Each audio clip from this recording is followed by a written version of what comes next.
రక్షకి, ఓం cream Bhishma శక్తికి, ఓం cream హరణ శక్తికి, ఓం cream మానవ రక్షకి నరభక్షకి ఆవాహయామి ఆవాహయామి.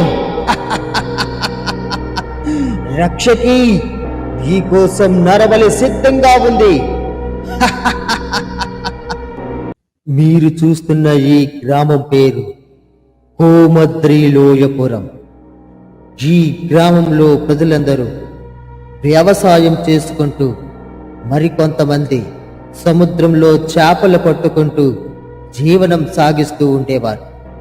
ఇలా ప్రశాంతంగా కనిపిస్తూ ఉన్న ఈ కోమద్రిలోయపురంలో ప్రతి అమావాస్య రోజున ఒక భయంకరమైన సంఘటనలు జరుగుతూనే ఉంటాయి. అవి ఏమిటంటే, అమావాస్యకు రోజున ఆ గ్రామ ప్రజలు ఎవ్వరు వ్యవసాయ పనులకు కానీ లేదా సముద్రంలో చేపల వేటకు కానీ ఎవ్వరూ వెళ్ళేవారు కాదు. తమ తమ ఇళ్లలోనే ఉంటూ ఉండేవారు. ఊరు అంతా నిశ్శబ్దంగా నిర్మానుషంగా ఉండేది.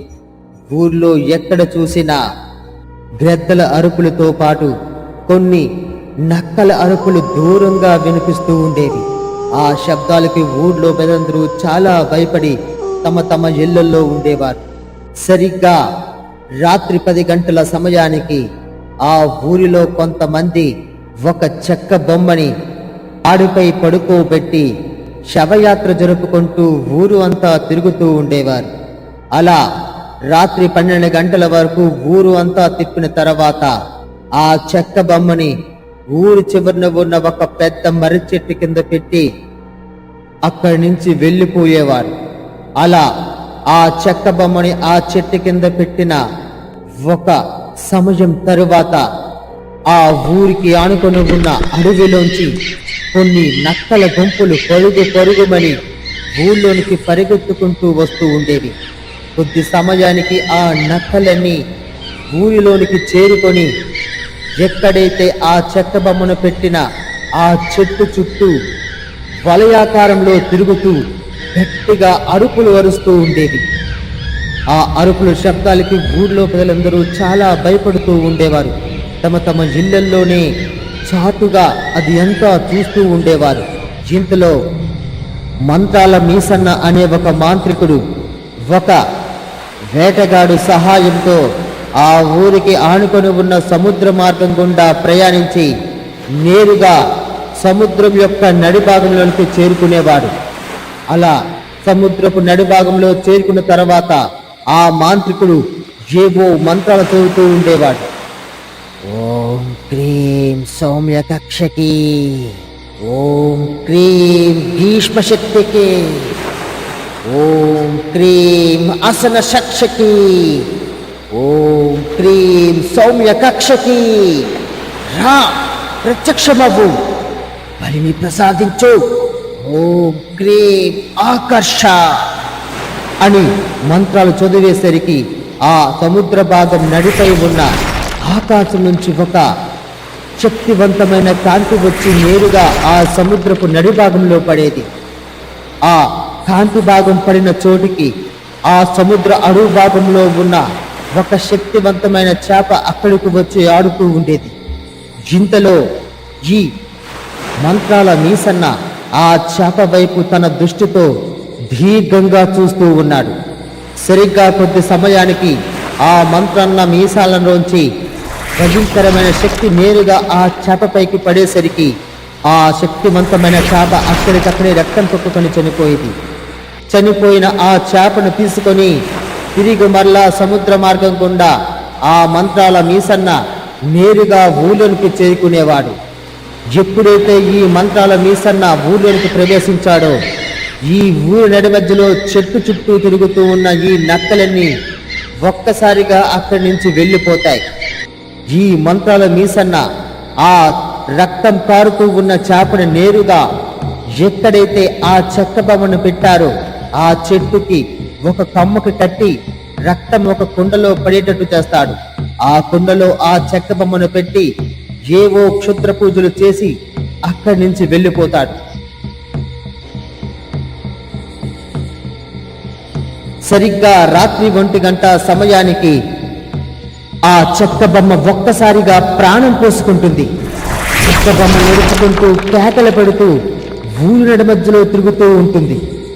అంతేకాదు ఆ చెక్క బొమ్మ ప్రతి ఇంటికి వెళ్ళి ఆ ఇంటి తలుపుల పైన రక్తాన్ని చల్లుతూ ఇలా అంటూ ఉండేది, రక్తార్చన, రక్తార్చన, నరబలికి సిద్ధం కండి, నరబలికి సిద్ధం కండి, నాతో చేతులు కలపండి, నరబలికి సిద్ధం కండి అని కేకలు పెడుతూ గట్టిగా అరుస్తూ ఉంటుంది.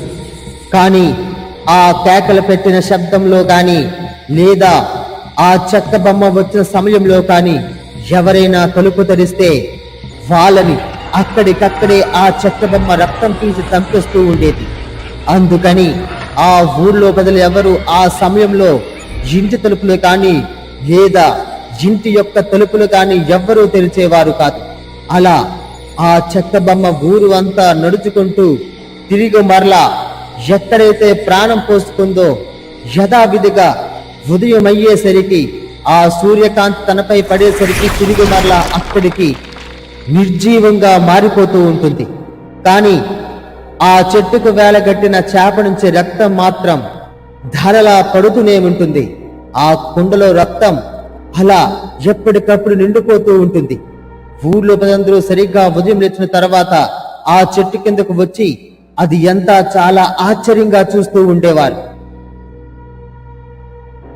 ఆ ఆచారాలన్నిటినీ చూసిన గ్రామ ప్రజలు చాలా భయపడి వాళ్ళందరూ ఇలా మాట్లాడుకుంటూ ఉన్నారు, అరే ఏట్రా ఇది, ఊర్లో ఎక్కడ చూసినా ఎటు చూసినా భయం భయంగానే ఉంటుంది. ప్రతిరోజు ఎవరు ఎక్కడ ఏమైపోతారని చెప్పి భయపడాల్సి వస్తుంది. పైగా అమావాస్య వచ్చేసరికి ఆ నక్కలరుపులేంటో అవి వచ్చి చుట్టూ తిరగడం ఏంటో, అసలు ఈ బొమ్మకి ఇదంతా ఎందుకు చెయ్యాలో నాకేమీ అర్థం కావట్లేదురా. ప్రతి అమావాస్యకి ఊర్లో ఒకటి చచ్చిపోతూ ఉన్నాడు. ఎంత కాదని చూసినా సరే ఎవడో ఒక ప్రాణం తీసేస్తుంది ఈ బొమ్మ. అలాంటిది ఈ బొమ్మను దూరంగా పారేగా ఇలా ప్రతి అమావాస్యకి ఊరేగింపుగా తీసుకొచ్చి ఇక్కడ మనమే అడుగును బలిస్తున్నావురా. ఇదంతా చూస్తుంటే ఎందుకో భయంగా ఉందిరా బాబు. ఏటో ఈ ఊరు వదిలి వెళ్ళిపోవడం మంచిది అనిపిస్తుంది అని వాళ్ళందరూ మాట్లాడుకుంటూ ఉన్నారు. ఇంతలో అక్కడికి ఊరి పెద్ద వచ్చాడు. ఊరి పెద్ద ప్రజలతో ఇలా అంటూ ఉన్నాడు, అరే ఊరు విడిచి వెళ్ళిపోవడం, ఊళ్ళో ఉండకపోవడం అన్నది నిర్దేశించదే మనం కాదు, ఆ భగవంతుడి దయ. ఈ సంఘటనలు మన ఊర్లో ఎప్పటి నుంచో జరుగుతూ ఉన్నాయి కదా, దీని గురించి ఎక్కువగా ఆలోచించకండి, ఎవరో భయపడవద్దు. ఇంకా కొద్ది కాలం మనం ఇలాంటి కష్టాలు అనుభవించవలసిందే. అలాగని ఎవరన్నా ఊరు విడిచి వెళ్ళిపోతే వాళ్ళకి ప్రాణాలే ప్రమాదం. అందుకనే కదా ఎంత కష్టం వచ్చినా ఇక్కడే ఉండాల్సి వస్తుంది. సరే సరే, ఆ చనిపోయిన సూర్యగోడ శవానంతో పాటు ఈ బొమ్మని తీసుకెళ్లి మళ్ళీ యథావిధిగా ఆ గోతులో కప్పేటండి. వెళ్ళండి వెళ్ళండి, వెళ్ళి ఆ పనులు చూడండి అని ఊరి పెద్ద ఆ ప్రజలతో చెప్పాడు. ఆ మాటలు విన్న ఊర్లో ప్రజలు కొంతమంది ఆ బొమ్మను తిరిగి మళ్ళా యథావిధిగా శవయాత్రతో పాటు ఆ చనిపోయిన సూర్య యొక్క శరీర భాగాల్ని కూడా ఆ బొమ్మ పక్కన పెట్టి ఊరి చివరన ఒక గొయ్యును తవ్వి ఆ గోతులో పెట్టి బొమ్మను కప్పేశారు. తిరిగి మరలా ఆ బొమ్మ అమావాస్య రోజు ఊరి పొలిమేరలో వచ్చి ఉంటుంది. ఇలా కొన్ని సంవత్సరాల నుంచి ఈ గ్రామంలో ఈ ఆచారం కొనసాగుతూ వస్తూ ఉంది. అంతేకాకుండా ఈ ఊర్లో ఒక కుటుంబం కొన్ని తరాల నుంచి వెలివేయబడింది. ఆ కుటుంబంలో ప్రజలు కానీ వాళ్ళకి సంబంధించిన మనుషులు ఎవరైనా సరే ఈ ఊర్లో ప్రజలు చూస్తే అసహించుకునేవారు. వాళ్ళ ఆకృతులు కురూపుల్లా ఉండేవి. అవి చూసి ఊళ్ళో ప్రజలందరూ అసహించుకుంటూ ఉండేవారు.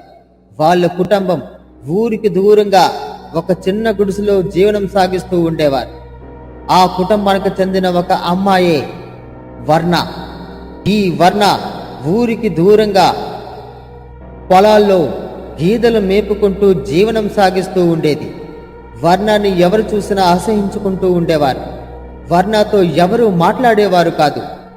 వర్ణ వస్తే వాళ్ళకి మంచిది కాదని చెప్పి వెనక్కి వెళ్ళిపోతూ ఉండేవారు. అవన్నీ చూసి వర్ణ చాలా బాధపడుతూ ఉండేది. ఒకరోజు రాత్రి సమయంలో ఆమె తల్లిదండ్రుల ఫోటో ముందు నించొని ఏడుస్తూ ఉంది. అమ్మా, నాకు ఎందుకు ఇంత అసహ్యమైన రూపాన్ని ఎందుకు ఇచ్చారు?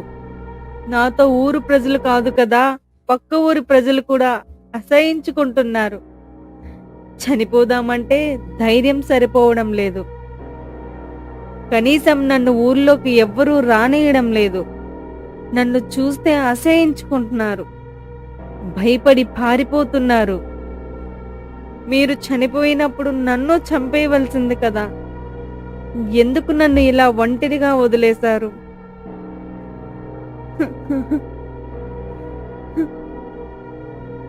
అని ఏడుస్తూ ఉండేది వర్ణ.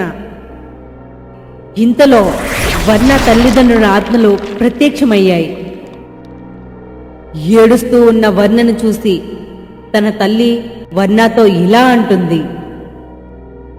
అమ్మా వర్ణ, బాధపడుకు. నువ్వు కురూపి అని నీతో ఎవరూ మాట్లాడరని నువ్వు బాధపడుకు. నీ రూపం సుందరం, నీ మనసు వెన్న. నువ్వు బాధపడకమ్మా, నువ్వు చాలా గొప్పదానివవుతావు. ఊరందరూ వచ్చి నిన్ను చాలా గొప్పగా అభినందిస్తారు. ఎట్టి పరిస్థితుల్లో నువ్వు కురూపి అని నిరుత్సాహపడద్దు అని తన తల్లి చెబుతుంది. లేదమ్మా లేదు, నువ్వు ప్రతిసారి ఇదే చెప్తావు. ఊర్లో వాళ్ళందరూ నన్ను మనిషిలాగా చూడటం లేదు. ఇక వాళ్ళు ఎప్పుడూ నన్ను మెచ్చుకుంటారు. వీలుంటే నన్ను చంపేయండి అమ్మా, చంపేయండి. నన్ను చంపేయండి అమ్మా, చంపేయండి అని ఏడుస్తూ ఉంటుంది. ఆ మాటలు విన్న ఆ వర్ణ తండ్రి ఇలా అంటున్నారు. అమ్మా వర్ణ, అలా బాధపడకమ్మా, నువ్వు అలా ఏడవద్దమ్మా. అమ్మా వర్ణ, నేను చెప్పేది కాస్త విను. నువ్వు ఖచ్చితంగా ఎప్పటికైనా గొప్పదానివవుతావు. రూపం వల్ల మనిషికి విలువ రాదమ్మా. నువ్వు చేసే పనుల వల్ల, నీ మంచితనం వల్ల నీకు విలువ పెరుగుతుంది. కానీ నువ్వు ఇలా ఏడుస్తూ ఉంటే నేను తట్టుకోలేకపోతున్నానమ్మా. అమ్మా, అయితే ఒక్క మాట వింటావా? నేను చెప్పినట్టు చేస్తావా? నువ్వు ఖచ్చితంగా సంతోషపడేలా చేయాలంటే ఒకే ఒక వ్యక్తి మనకు సహాయం చేస్తారు. అతను ఎవరంటే మీసాల మంత్రన్న. ఆ మీసాల మంత్ర నీకు సహాయం చేస్తాడన్నా. ఆ మీసాల మంత్రన్న నీకు ఖచ్చితంగా సహాయం చేస్తాడమ్మా. ఒక్కసారి ఆ మీసాల మంత్రం దగ్గరికి వెళ్ళు, నీకు ఖచ్చితంగా మంచి జరుగుతుంది. అంతేకాని ఇలా బాధపడకమ్మా. నువ్వు ఏడుస్తూ ఉంటే తట్టుకోలేకపోతున్నానమ్మా అని వర్ణ తండ్రి వర్ణతో చెప్తున్నారు. ఇది ఎంత ఒక భయంకరమైన పిశాచి ఆ ఇంటి ఉపరితలంపై వేలబడుతూ ఆలకిస్తూ ఉంది. ఆ పిశాచి ఆ మాటలన్నీ విన్న తర్వాత ఇలా అనుకుంటూ ఉంది. వర్ణ, నీలో శక్తి దాగు ఉన్నది విషయం నీకు తెలియడం లేదు. అది మంచి వైపా చెడు వైపా అన్నది నువ్వు ఇక నిర్దేశించుకోవాలి. ఇప్పుడు ఊరు అంతా అష్టదిగ్బంధనలో ఉంచాము. పిశాచాలు, ప్రేతాత్మలు అన్నీ ఒక్కొక్కటిగా ఊళ్ళోనికి ప్రవేశపెట్టి ఊరు మొత్తాన్ని నరబలి చేస్తే తప్ప మా గురువైన ఆ భయంకరమైన పిశాచి ప్రాణం పోసుకోదు. వెంటనే ఈ విషయాన్ని నేరుగా వెళ్ళి మా గురువుకు తెలియజేయాలి అని ఆ పిశాచి గట్టిగా అరుచుకుంటూ అక్కడి నుంచి అదృశ్యమైపోయింది. ఇదిలా ఉండగా ఎక్కడైతే ఆ భయంకరమైన చెక్క బొమ్మని భూమిలో పాతిపెట్టారో ఆ ప్రదేశానికి అదే రోజు రాత్రి సరిగ్గా 1 గంట సమయానికి అక్కడికి ఈ మీసాల మంత్రయ్య చేరుకొని ఆ యొక్క సమాధిపై కూర్చొని ఏవో పూజలు చేస్తూ ఉన్నాడు. ఆ మీసాల మంత్రయ్యతో పాటు ఒక అనుచరుడు కూడా అతని వెంట వస్తూ ఉంటాడు. అతను ఈ మీసాల మంత్రయ్యని ఇలా అడుగుతూ ఉన్నాడు. అయ్యా మీసాల మంత్రయ్య, నువ్వు ఉంటే మాకు అండగా ధైర్యంగా ఉంటది. కానీ ఈ ఊళ్ళో ప్రతి అమావాస్యకి ఇంత భయంకరమైన సంఘటనలు ఎందుకు జరుగుతున్నాయో అసలు అర్థం కావట్లేదు. ఎక్కడ చూసినా నక్కల అరుపులు, భయంకరమైన పిశాచాలు, నేనుగాక మొన్న ఆ రంగాన్ని గాని చంపేసింది ఈ చెక్క బొమ్మ. మళ్ళీ అమావాస్యకి ఇది తిరిగి రావడం ఏంటో, ఆ నక్కలు రావడం ఏంటో, ఇదంతా నాకు భయంగా ఉంది మీసాల మంత్రయ్య.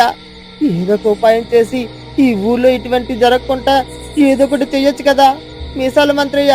నిన్నే మాట్లాడు మంత్రయ్య అని ఆ వ్యక్తి ఈ మీసాల మంత్రయ్యని అడగగా మీసాల మంత్రయ్య మాత్రం పూజలో నిమగ్నమైపోయి మంత్రాలు చదువుతూ రక్తార్చన చేస్తూ ఉన్నాడు. ఇంతలో ఒక్కసారిగా ఈ మీసాల మంత్రయ్య ఇలా అంటూ ఉన్నాడు, సమయం వచ్చున్నప్పుడు నీకు అన్నీ నిక్షిప్తంగా చెబుతాను. కానీ వచ్చే అమావాస్యలోపు ఈ ఊళ్ళో కొన్ని ప్రతికూల చర్యలు జరిగేలా ఉన్నాయి. భయంకరమైన పిశాచాలు అన్నీ ప్రాణం పోసుకోవడానికి సిద్ధంగా ఉంటున్నాయి. అంతేకాదు, ఇప్పటికి ఎన్నో భయంకరమైన పిశాచాలు ఈ ఊళ్ళని తాకడానికి చాలా ప్రయత్నం చేస్తూ ఉన్నాయి. కానీ నా మంత్రోచ్చారణ వల్ల అవన్నీ ఇప్పటికి దూరంగా వెళ్తూ ఉన్నాయి. ఈ సందేశాన్ని ఖచ్చితంగా శక్తి రక్షక కానీ ఈ సందేశాన్ని శక్తి రక్షక కోసం వెళ్ళిన మన మంత్రాలకి తెలియజేయాలి. వెంటనే ఈ సందేశాన్ని మంత్రాలకి చెప్పాలి. ఓ ఈ సందేశ రూపమా, నా ముందుకు ప్రత్యక్షమవు అని చెప్పగా ఈ మీసాల మంత్రయ్యకు ముందు ఎదురుగా ఒక పెద్ద గ్రద్ద వచ్చి వాలింది. ఆ గ్రద్దకి ఈ మీసాల మంత్రయ్య జరిగిన సందేహమంతా చెప్పాడు. వెంటనే ఆ గ్రద్ద గాల్లోనికి ఎగిరిపోయింది. ఈ వర్ణకు ఉన్న ఆ శక్తి ఏమిటి? అసలు ఆ ఊర్లో అమావాస్య రోజున ఆ నక్కల గుప్పు ఎందుకు వస్తుంది? అదే విధంగా ఆ భయంకరమైన చెక్క బొమ్మ మనుషుల ప్రాణాలు ఎందుకు తీస్తుంది?